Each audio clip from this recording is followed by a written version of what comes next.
بص انا في ألبوم نزل بموت فيه وبموت في الشخصيه اللي عملها.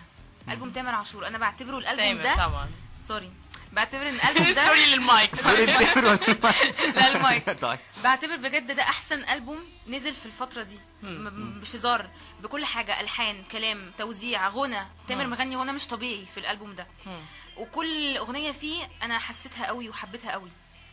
ايه اكتر اغنيه بتحبيها في الالبوم؟ كله والله العظيم مفيش اغنيه ما بحبهاش، بس ممكن في اغنيه بحبها قوي.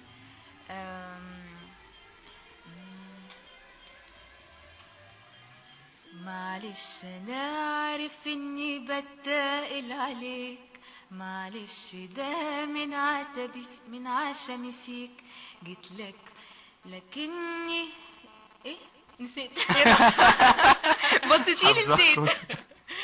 طيب ايه تاني؟ في حاجات كتير والله، ممكن اي حاجه تيجي في دماغك لتامر، مش شرط من الالبوم الجديد، بس تكوني بتحبيها مثلا، لو لسه مش لو مش فاكره حاجه قوي يعني. في ممكن اللي انت قلتيها دي اسمها ايه؟ مستبيع. مستبيع.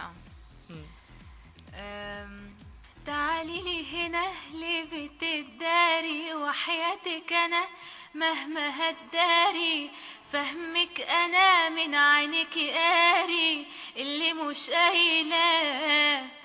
تعالي لي هنا واحكي عن نفسك، قولي لي انا حاجه من نفسك، لو كنت انا حد بيعكسك شوفي صرفة معاه.